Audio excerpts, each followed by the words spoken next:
दिशाओं से प्रार्थना किया कि हमारे इस यज्ञ की 7 दिन हमारे यज्ञ की आप रक्षा करना।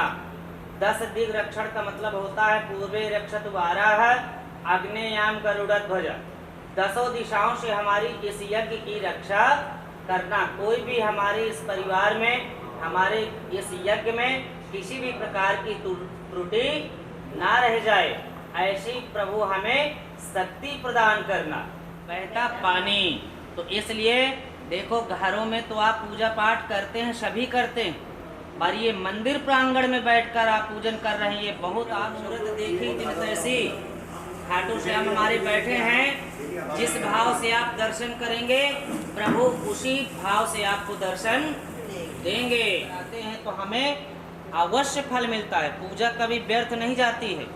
आप पूजा पाठ कराते हो और फिर श्री पिंगल नाम संवत्सरे भाद्रपद मासे कृष्ण पक्षे यथा राशि श्री चंद्रे यथा राशि श्री गुरु शेषेषु ग्रहेषु यथा। लीजिए सपत्नी को हम जोड़े के साथ बच्चों का नाम ले लीजिए, माता पिता का नाम ले लीजिए और अपने गोत्र का नाम उच्चारण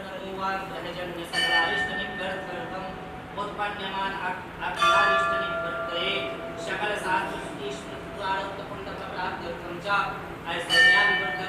प्राप्त लक्ष्मी प्राप्त लक्ष्मी चिरकाला संरक्षणार्थं च सकल मन ईप्सित कामना संसिद्ध्यर्थं च पुत्र पौत्रादि संपद विच्छिन्नवद्यर्थं च आदित्यानुकूलता प्रसन्नता च भौतिक आध्यात्मिक त्रिविधतापोपशमनार्थं च धर्म अर्थ काम मोक्ष फल प्राप्त्यर्थं च श्री यथा पितृदेवताभ्यो यथा यथा नामनोहं समस्त पाप नवग्रह देवताभ्यो जल पीड़ा शांत्यर्थम चतुर्विधे पातक दुरितक्षयार्थम श्री पुरुषार्थ प्राप्त्यर्थम च भौतिक दैहिक दैविक भौतिक आध्यात्मिक त्रिविध तापोपशमनार्थं च चतुर्विधे पुरुषार्थं च उपस्थिते देवतानां सर्वेषां जनानाः कल्याण कामः ब्राह्मण द्वारा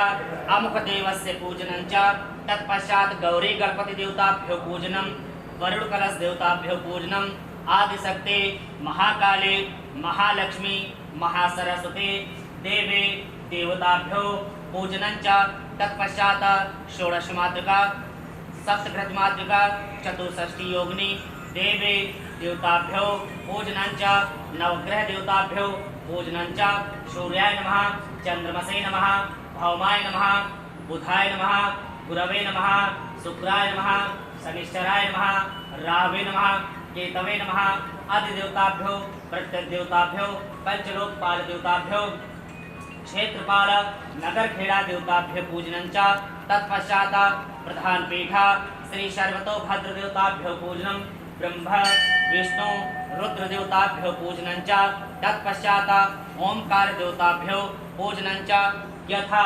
यजमानस्य भूले पिसरे पितृदेवताभ्यो मोक्ष प्राप्त्यर्थं श्री निमित्ताय श्रीमद्भागवत कथा प्रसंग श्रवणं यजमानस्य पितृदेवताभ्यो आचार्यवर्णं श्रीमद्भागवत श्री मूल पाठांगत्वेन श्री पितृगायत्री जपाख्येन यथाशक्ति अनुसारेण प्रथम दिवसे तत्पश्चात क्षेत्रपाल देवताभ्यो पूजनं च अखंड ज्योत प्रज्वाल्य माँ ज्वाला मातेभ्यो अखंड ज्योत प्रज्वाल्य तत्पश्चात पंचम ब्राह्मण से द्वारा सर्वे देवी देवताभ्यो पूजनम अर्चनम वंदनम अहम करिष्यामि वहाँ ओम जज्जाग्रतो नमः ज्योतिखान ज्योतिरेकं मे मनः शिव संकल्पमस्तु संकल्पः संसिद्धिरस्तु।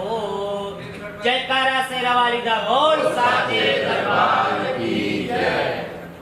ओम हरि ओम माँ।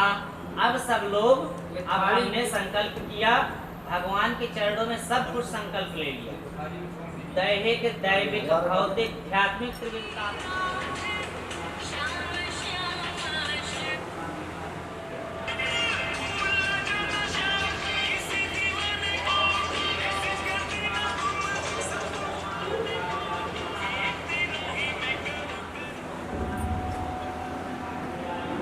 यहाँ देखो शर्मा जी।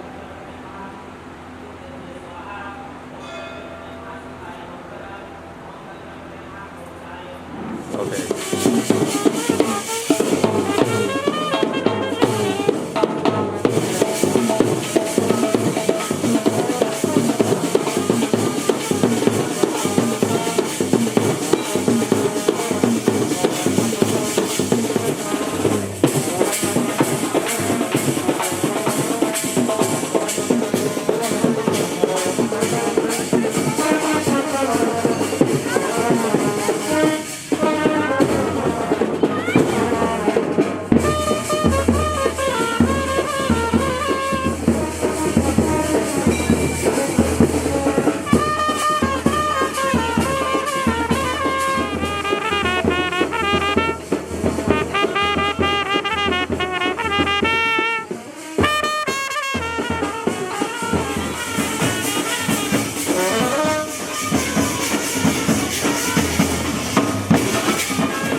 लाइनों में आ जाए कृपया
सपने में आए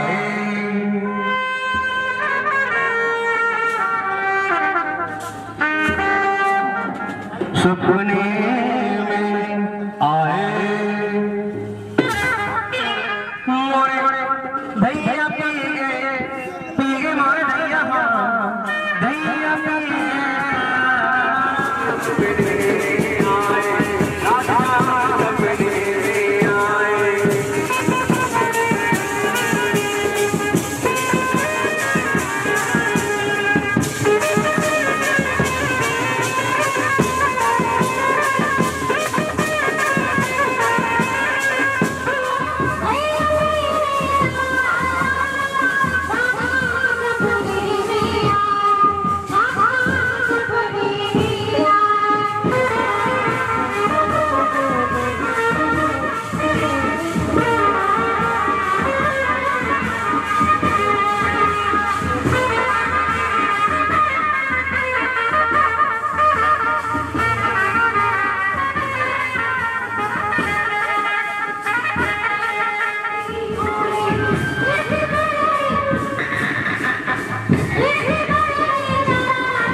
राधे कृष्णा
सारे पंखे बंद कर दीजिए।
Surya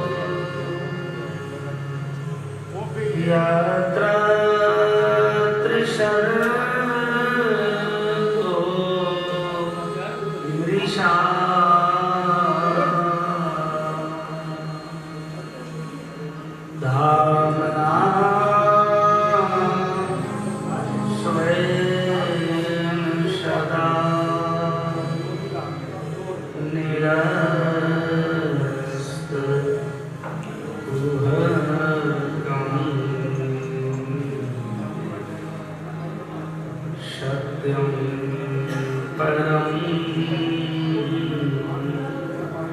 धीमहि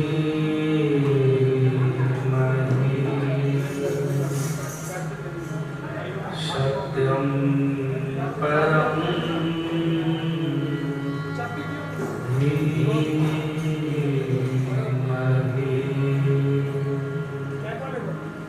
सत्यं परं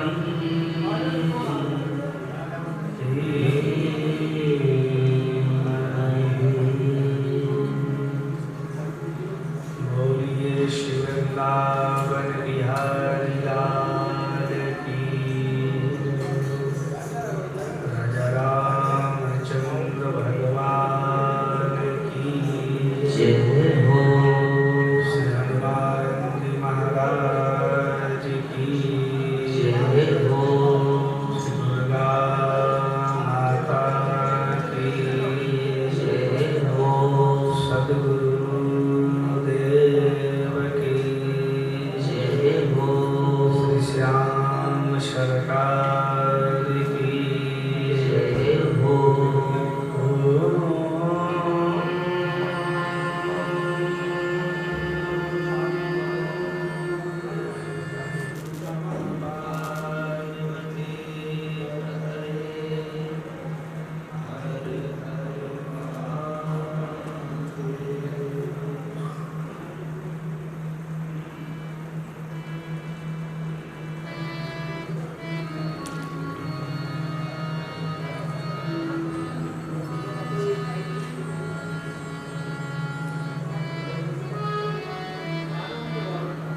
हरे कृष्णा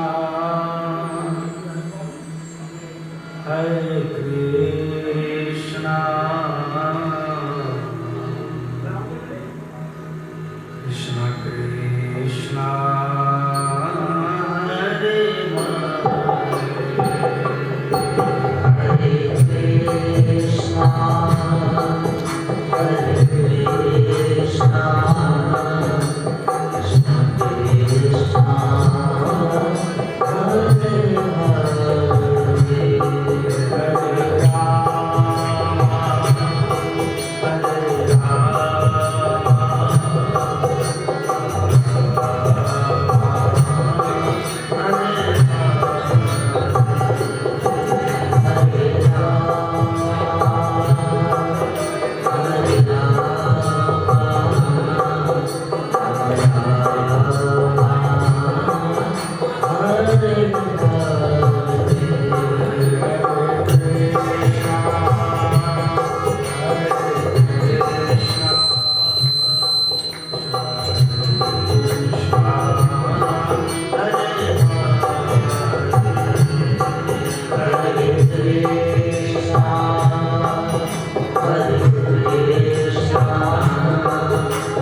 श्री कृष्णा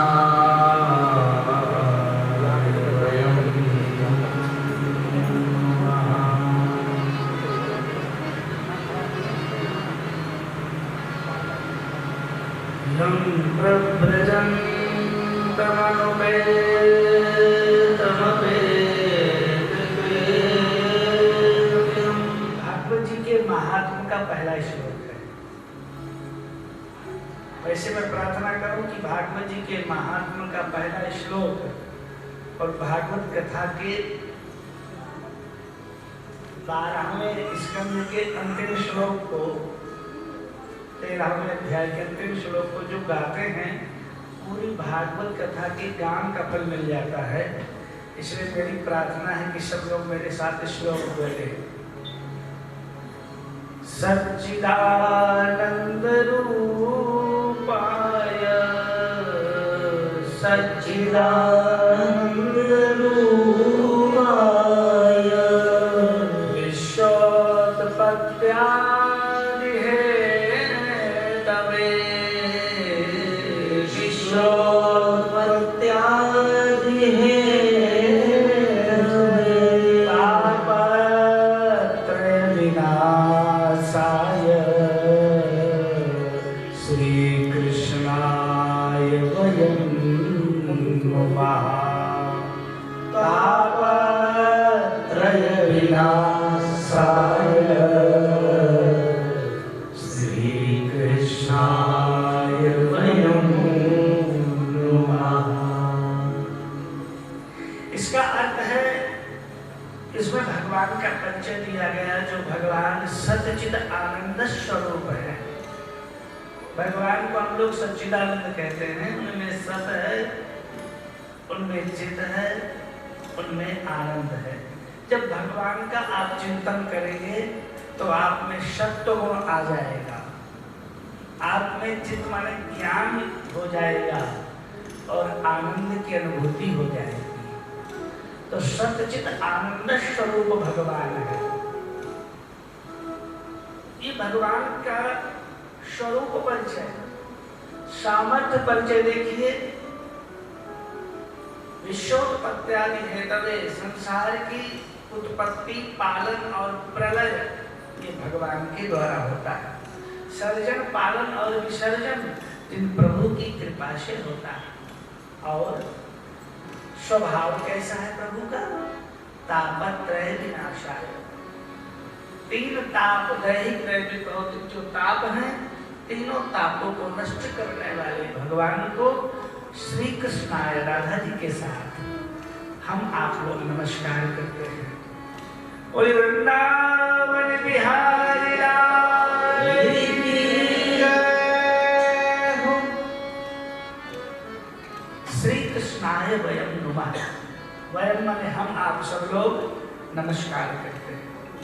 देखो भैया, भगवान को 2 चीजें बहुत प्रिय हैं, एक सुमन और एक नमन। समझ रहे हैं ना? सुमन, सुमन का क्या अर्थ होता है? सुंदर मन। सुंदर मन भगवान को अर्पित करो। निर्मल मन जन सो मोहि पावा, मोहि कपट छल छिद्र न भावा। इसलिए सुंदर मन ये सुमन है। पुष्प को भी बोला गया। इसलिए आप लोग ठाकुर के सामने पुष्प अर्पित करते हैं, सुंदर मन चढ़ाते हैं और नमन प्रणाम करते हैं। तो आप पुष्प भी चढ़ाते हो, प्रणाम करते हो कि नहीं? क्या परंपरा है महाराज जी? हम पुष्प भी अर्पित करते हैं ठाकुर जी को और उनके चरणों में प्रणाम भी करते हैं। इसलिए भगवान को हमेशा सुमन और नमन किया करो। सुमन दिया करो, नमन किया करो। दूसरे श्लोक में श्री सुखदेव भगवान को प्रणाम किया जो यम प्रव्रजंत मनुपेतमपेत कृत्यम द्वैपायनो विरह कातर आजुहाव पुत्रेति तन्मयतया करवो विनेदुस्तम सर्वभूत हृदयं मुनिमानतोष। पैदा होते ही जो जंगल को चले गए व्यास भगवान ने पुत्र पुत्र ऐसी आवाज से पुकारा। भगवान श्री सुखदेव जी महाराज वृक्षों के अंदर प्रवेश करके मानो अपने पिताजी को समझाया, हमको देखो ना वृक्ष कहते हैं, हम भी अपने पुष्प और फलों को त्याग देते हैं समाज के कल्याण के लिए। ऐसे ही आपका पुत्र जगत के कल्याण के लिए कहीं जा रहे हैं, इनको जाने दो। वृक्षों के अंदर सभी के हृदय में निवास करने वाले मुनियों में श्रेष्ठ भगवान सुखदेव जी को प्रणाम किया है। बोलिए श्री सुखदेव भगवान की जय। नैमिषे सूतमाशीनम अभिवाद्य महामतिम कथामृत रसास्वाद कुशलाश्रमिको ब्रवीत। आइए बड़ी सुंदर हम लोग कथा सुने। नैमिषारण्य के पवित्र तीर्थ में देखो एक बात यहाँ ये बताई गई कि व्यास भगवान के शिष्य हैं श्री सूत जी महाराज, वो बैठे हैं सूतमाशीनम। इसका अर्थ क्या होता है? कथावाचक को समय से बैठ जाना चाहिए व्यास गद्दी पर। सूतमाशीनम, सूत जी बैठे हैं, कोई आए कि ना आए, जो समय निर्धारित है उस समय पर हमें बैठ जाना चाहिए। सूत जी महाराज बैठे हैं और कैसे हैं सूत जी? महामतिम, महान बुद्धि वाले हैं, विद्वान हैं। वक्ता को महान बुद्धि वाला होना चाहिए। उनके पास सौनकादि 88,000 ऋषि मुनि आते हैं। सूत महाराज जी को प्रणाम करके कैसे है वो सौनकादि ऋषि? बोले कथामृत रसास्वाद कुशला, कथा अमृत के रस को पीने में बड़े कुशल है। ऐसे शौनक महाराज जी ने सूत जी को प्रणाम करके कहा कि महाराज, अज्ञान अंधकार को नष्ट करने के लिए आपका ज्ञान करोड़ों सूर्यों के समान है, नीचे की ओर जाता है, बहता है, उसको ऊपर टंकी पर ले जाना है, तो क्या करोगे? बोले मोटर लगाओगे। ऐसे हमारा मन सहज बुराइयों की ओर जाता है, इसको लगाना पड़ेगा। इसलिए महाराज जी आप बताइए उनका कल्याण कैसे होगा? और कृष्ण प्राप्ति कर्म शाश्वत साधनम तद्वदात्मा, भगवान से सरल साधन हमें बताओ।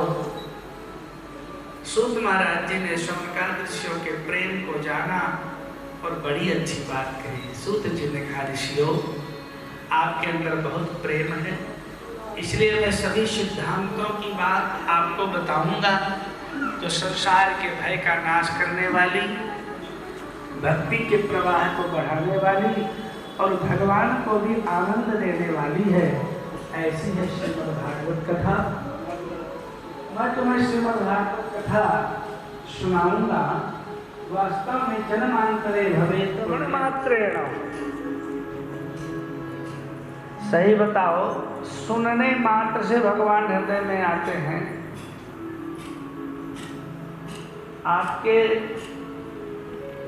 इस श्याम मंदिर में राम कथा होनी हो तो किसी से आप कहो कि राम कथा होनी है 1 महीने बाद, तो राम कथा कहते ही राम जी हृदय में आ जाएंगे कि नहीं?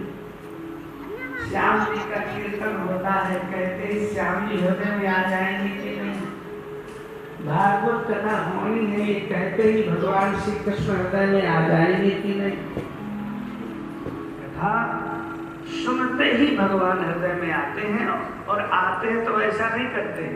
सही बताओ, ऐसे जब भगवान हृदय में आते हैं तो भगवान हृदय की गंदगी की सफाई कर देते हैं, हृदय को शुद्ध बना देते हैं। जन्म कोटि कृतम पापम नश्यते नात्र संशय, नाम नियमो नास्ति सर्वदा श्रवणम मतम। इस कथा को सुनने के लिए 2-3 बातों को ध्यान में रखना चाहिए। क्या? बोले एक तो श्रद्धा से सुनना चाहिए। भैया थोड़ा सा श्रद्धा से सुनो। दूसरी बात, प्रेम से सुनो। भगवान ने कहा बिल्कुल चिंता ना करो, अब की बार मैं गोलोक नहीं जाऊंगा। तिरोधाय प्रविष्टोयम श्रीमद्भागवतारणवम, श्रीमद्भागवत रूपी ग्रंथ में मैं समाहित हो जाऊंगा। इसलिए भागवत भगवान का साक्षात स्वरूप है। तेने यम वांगमयी मूर्ति ही प्रत्यक्ष वर्तते हरे। भागवत जी को जिसने अपने सिर पर रख लिया, समझ लो भगवान को सिर पर रख लिया। बोलिए भागवत भगवान की जय हो। भागवत जी का सुंदर गान करते हुए जब सनकादिक ऋषि नारद जी को सुना रहे थे, उसी समय यमुना जी के किनारे से धाम वृंदावन में दुखी भक्ति अपने पुत्रों के साथ गोविंद गान करती हुई आ रही है। आइए बड़े भाव से हम लोग भी, कथा हो रही है। देखिए गंगा जी के किनारे हरिद्वार में, और भक्ति महारानी दुखी है श्री धाम वृंदावन में यमुना जी के किनारे। पर यहाँ कथा हुई और वहाँ वो स्वस्थ हो गए। यहाँ कथा हो रही, पर बहुत लोग तो सुन रहे होंगे ना, पता नहीं किस भाव से लोग सुन करके आनंद का अनुभव प्राप्त कर रहे होंगे। गान करती हुई भक्ति महारानी आ रही हैं, बड़े प्रेम के साथ। आप भी श्री कृष्ण गोविंद हरे मुरारे, हे नाथ नारायण वासुदेवा। थोड़ा सा भैया और बढ़ा दो।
Thank you.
भगवान के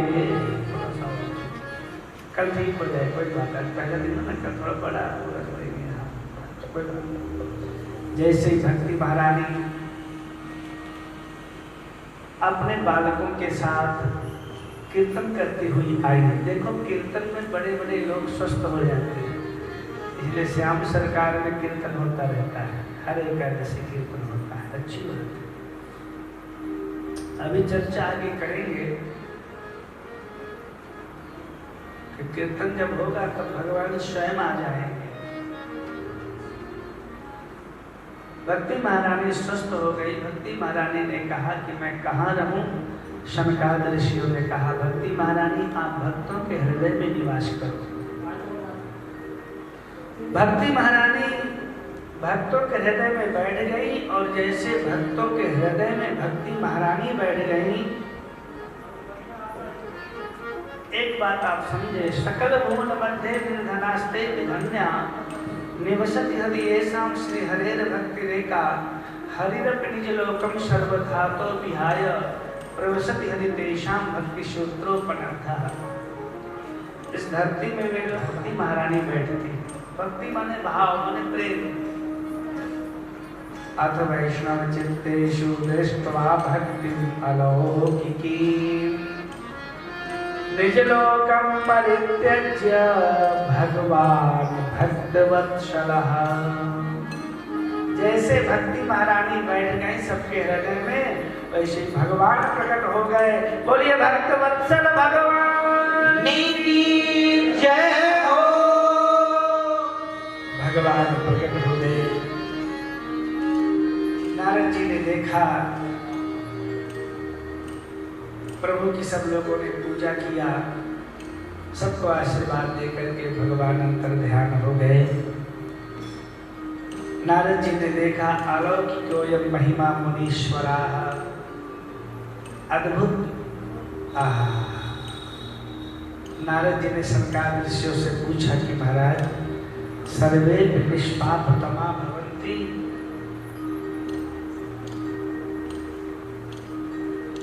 भागवत कथा सुनकर के सब लोग निष्पाप हो गए।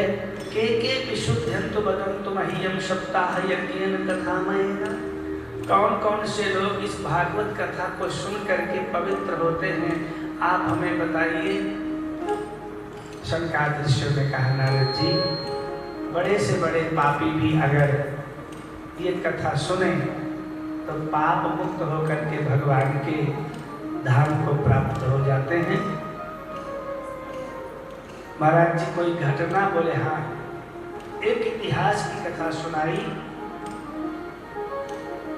तुंगभद्रा नदी के किनारे एक उत्तम नाम का नगर था। बड़ी अच्छी आज की कथा सुनिए, भागवत जी के महात्म की कथा। तुंगभद्रा नदी के किनारे एक उत्तम नाम का नगर था। उसमें एक पंडित जी रहते थे, उनका नाम था आत्मदेव। क्या नाम था? आज कम से कम ये कथा तो अपने घर में ले जाओ, घर वालों को अगर सुने तो सुनाना कि आज हम पंडित आत्मदेव जी की कथा सुन करके आए हैं। तो वो उत्तम नगर में पंडित जी रहते थे, उनका क्या नाम था? आत्मदेव। उनकी पत्नी थी, उसका नाम था धुंधुली। धुंधुली नाम था। पंडित जी बहुत अच्छे थे, उनका परिचय यहाँ लिखा है। श्रोत स्मार्देश निष्णातो द्वितीय इव भास्करः। बहुत विद्वान पंडित जी थे, पूजा पाठ कर्मकांड आदि में लगे रहते थे। उनकी पत्नी का भी परिचय दिया है। लोक वार्ता क्रूरा प्रायशो बहुजलिपिका। उसकी जो पत्नी थी वो ठीक नहीं थी, लोक वार्ता रहता, बेकार की बातों में पूरा दिन गंवा देती थी। लोक वार्ता थी, बेकार की बातों में बहुत उसका मन लगता था। घर का काम स्वयं करती थी, किसी को करवाती नहीं थी किसी से। झगड़ालू थी, कलह प्रिया। झगड़ा ना करे तो शायद उसको अन्न पचता नहीं था, इसलिए झगड़ा तो किसी न किसी से उसको करना ही होता था। कई लोगों का समय झगड़ा में ही पास होता है। पति पत्नी दोनों रह रहे थे महाराज, लेकिन संतान नहीं थी।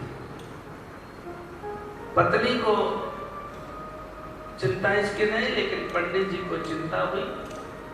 पंडित जी ने बहुत पूजा पाठ आदि करवाया, बहुत पूजा पाठ धर्म कर्म करवाया, लेकिन पुत्र पुत्री कुछ ना हुई तो बहुत चिंता हुई। एक बार जंगल में पंडित जी चले गए आत्महत्या करने के लिए। सरोवर के किनारे बैठ करके जल पिया। इतने में एक सन्यासी महात्मा है। सन्यासी महात्मा ने कहा, प्राणास तक तुम यहाँ गता। महाराज जी मरने आया हूँ मैं। नाम क्या है? बोले आत्मदेव। बोले नाम है आत्मदेव, आए हो आत्महत्या करने? बोले महाराज जी मेरे पापों को सुनो। घर में फल लाता हूँ, सड़ जाता है। गाय बांध लेता हूँ ना, बंध्या हो जाती है गाय, बच्चे नहीं उसके होते। मेरे अपने भी बच्चे नहीं। बताओ, अगर पुत्र ना हुआ तो सब बेकार है। जीवन बेकार, कुल बेकार, धन बेकार। पुत्र ना हो तो सब बेकार है। किसके लिए है? महाराज जी ने समझाया उसको कि पंडित जी हमारी बात मानो, तुम इसलिए रो रहे हो कि तुम्हारे पुत्र नहीं, और बहुत परिवार हमने ऐसे देखे कि जो रो रहे हैं। बोले क्यों रो रहे हैं? बोले बच्चों ने निकाल दिया है। तो कुछ बच्चे वाले भी रो रहे हैं। बोले नहीं महाराज जी, आप समर्थ संत हैं, मुझे पुत्र दीजिए। महाराज जी उसके भाग्य की रेखा पुत्र नहीं है, नहीं है। हम ही बजाते हैं, कोई और नहीं बजाएगा। सामने वाला थोड़ा बढ़ाते हैं, थोड़ा सा बढ़ा दो। नहीं होंगे, नहीं होंगे, सात जन्म तक। पता है महाराज जी क्या हुआ?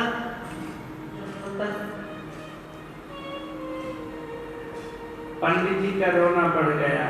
महाराज जी फिर भी समझा रहे। सन्यासी अपने घर में ले आया।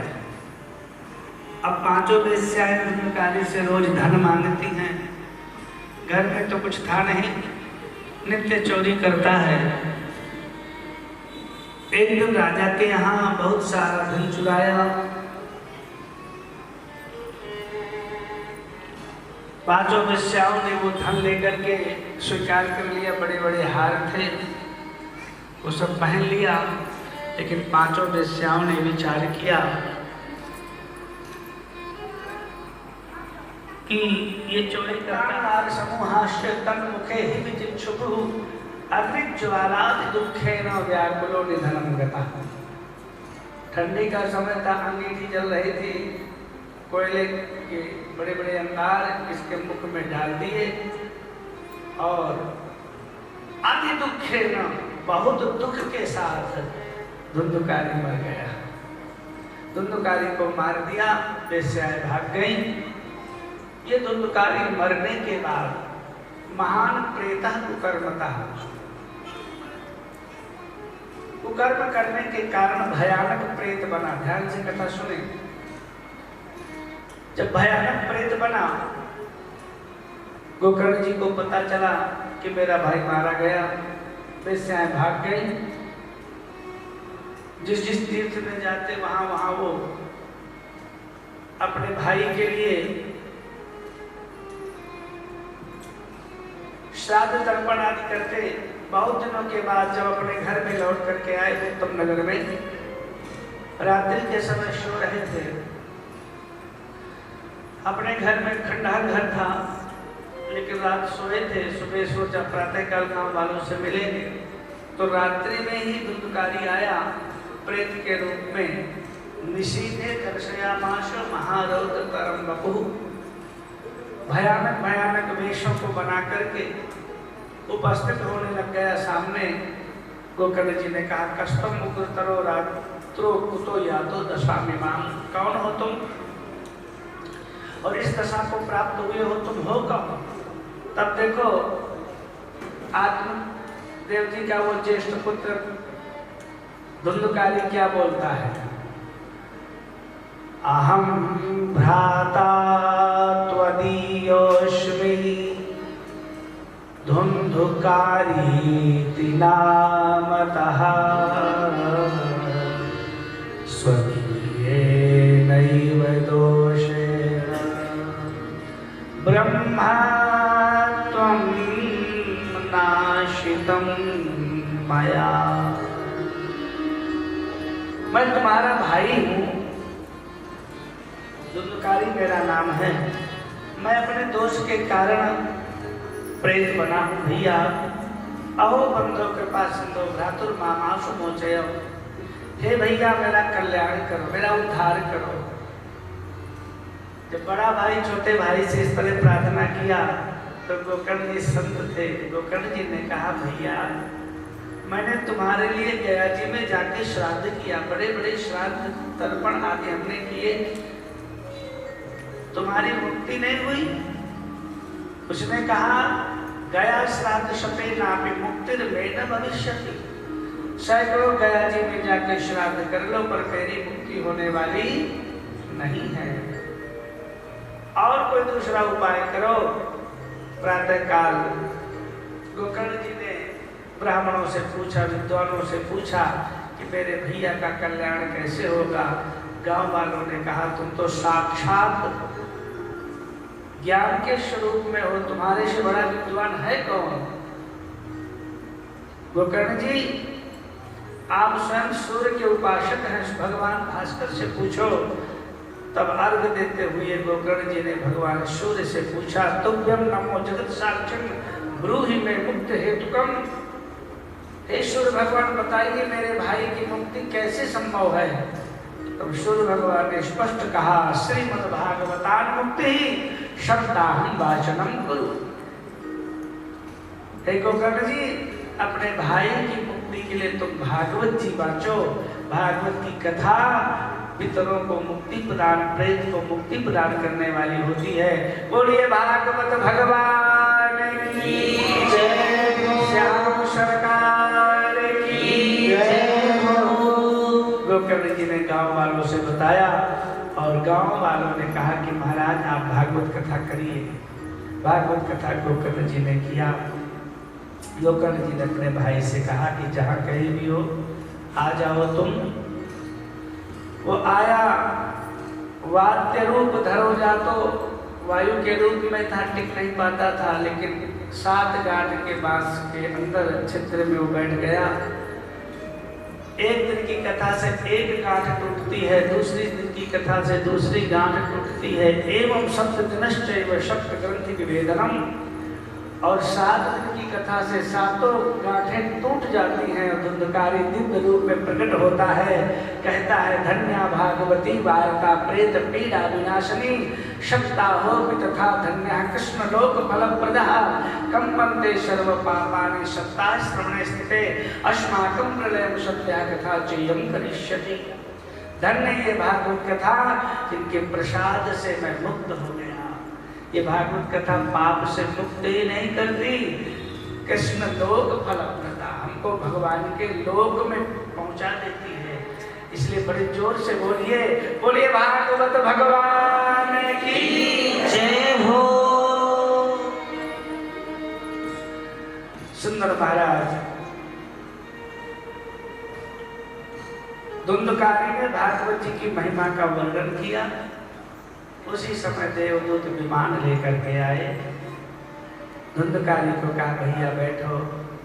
धुंधकारी विमान पर बैठ करके जब जाने लग गया, गोकर्ण जी ने कहा उन देवदूतों से कि भैया अत्रैव भावा शक्ति श्रोतारो निर्मला, यहाँ तो बहुत सारे श्रोता, निर्मल श्रोता बहुत सारे लोग हैं, विमान एक के लिए क्यों आया है? तब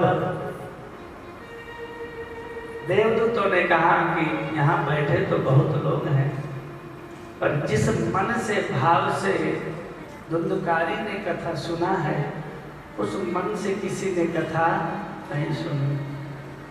धुंधकारी तो मोक्ष के लिए कथा सुन रहा था, और सारे जितने श्रोता बाकी बैठे थे वो सब 6:30 बजे अपने घर जाके प्रसाद लेके इस चक्कर में बैठे थे।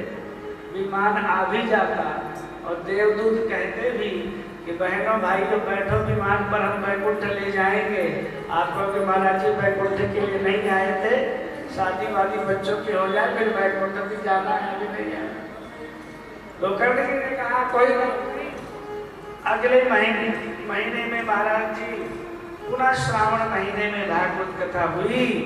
गांव वालों ने कहा कि महाराज जाना तो चाहते हैं, पर पूरा करनाल उठ करके चला जाए तब तो चले जाएंगे, अकेले इच्छा नहीं।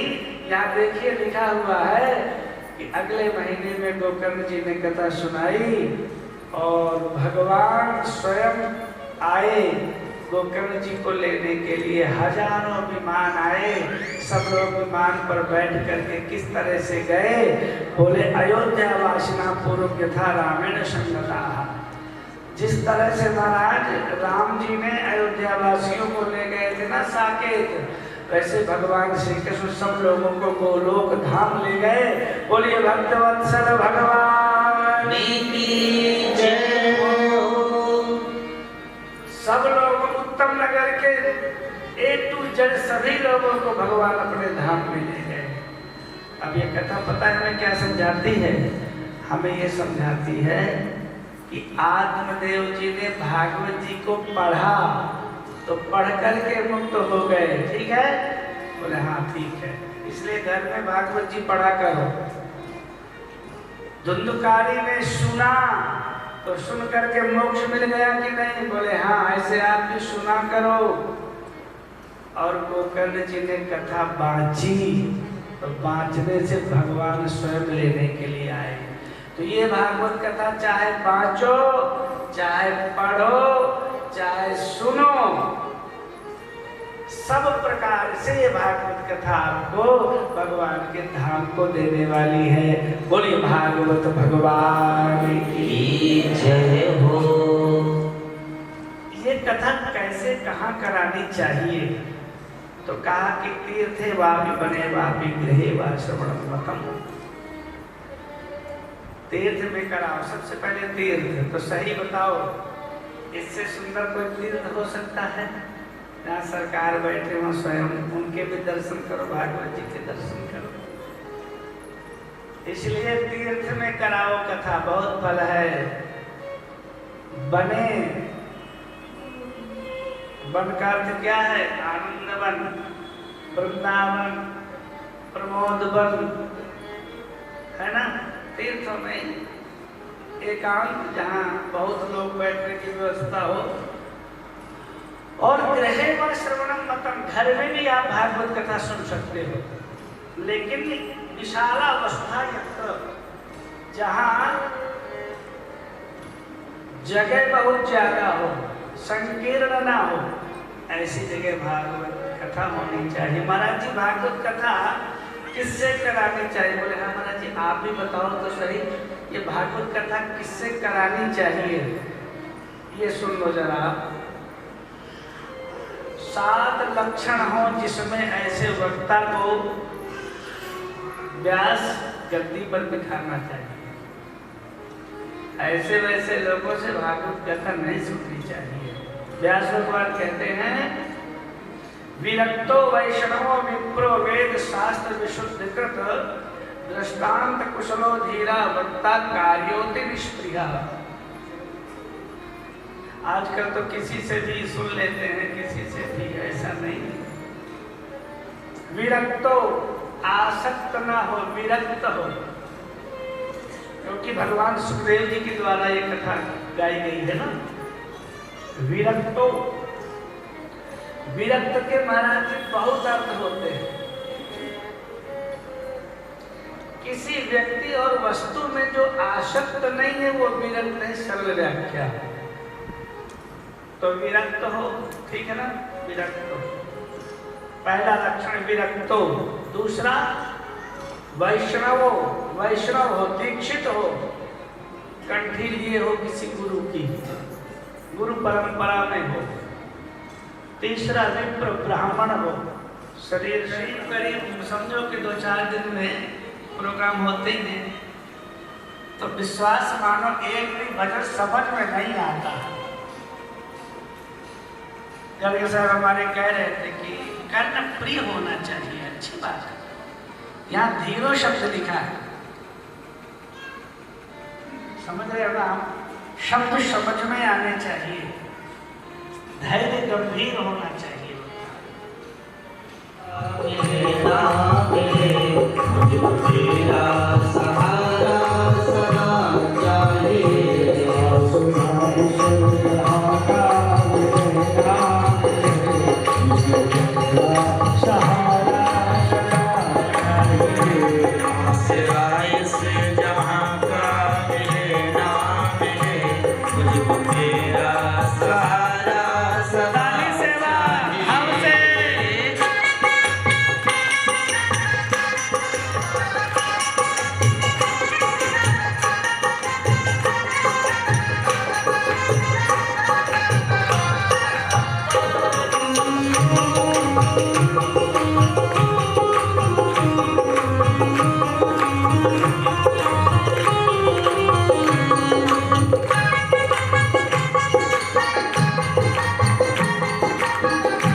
आसराय से जहाँ का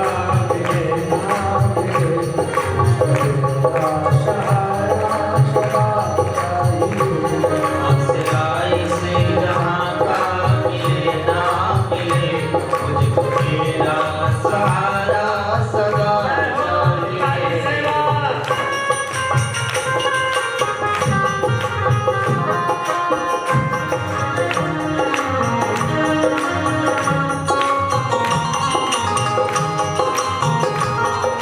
पीछे वाले काली सेवा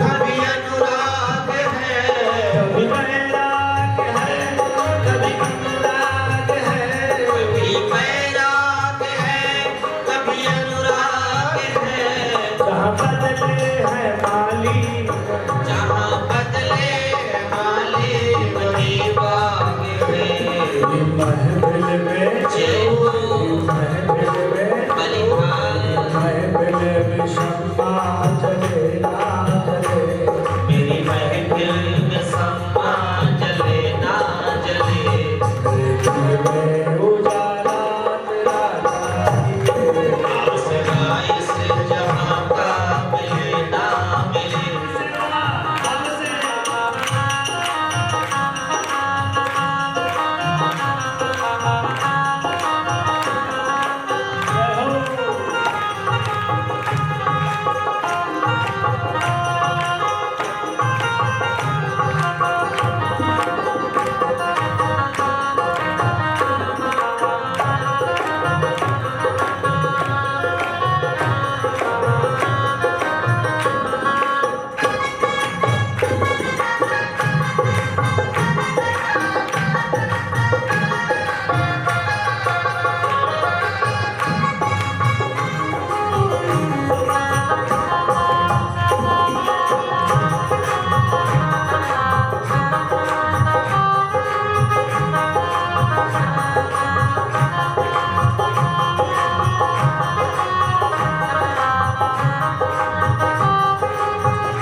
मुसीबत है मुझको संभाल, हर कदम पर मुसीबत मुझको संभाल, हर कदम पर मुसीबत है मुझको संभाल। हर कदम पर मुसीबत मुझको संभाल।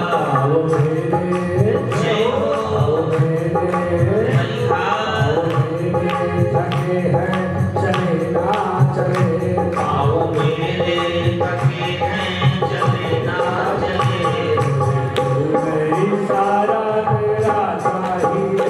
आसराय से जहाँ का मिले ना मिले, मुझको तेरा सहारा सहारा सदा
प्रार्थना किया।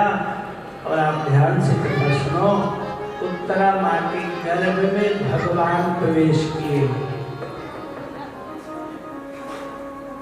सुदर्शनेन स्वास्त्रेण स्वानाम रक्षाम। सुदर्शन चक्र से भगवान ने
उसकी नाव न हटकी, लगन लगाया सच्ची कभी उसकी नाव न हटकी।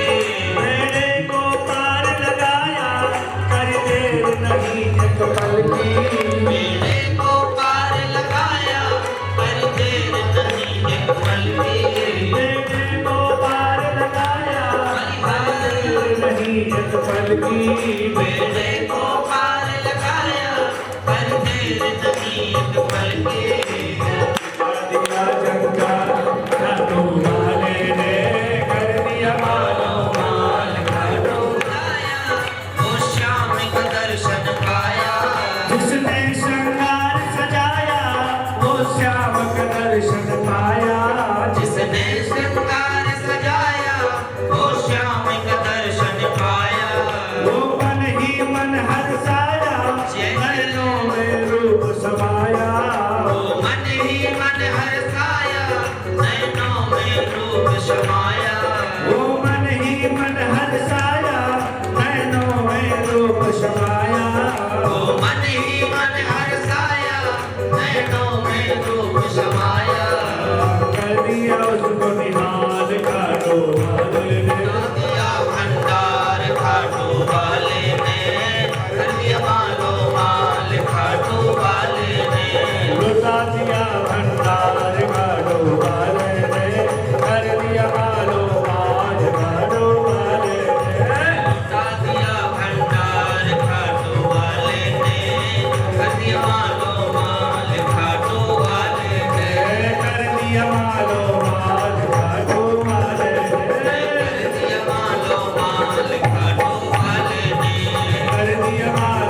आरती पाल कृष्ण की जय अपनो जन्म सुफल कर लीजिए आरती पाल कृष्ण की जय अपनो जन्म सुफल कर लीजिए श्री यशोदा को परम दुलारो बाबा की जन को धारो गोपीन के प्राण सो प्यारो इन पर प्राण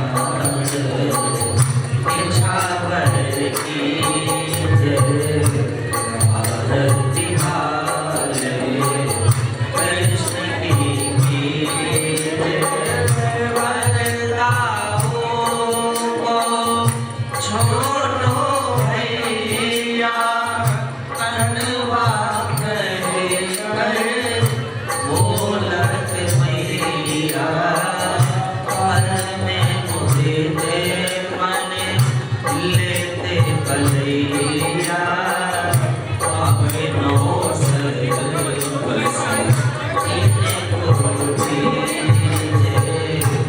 आरती वाले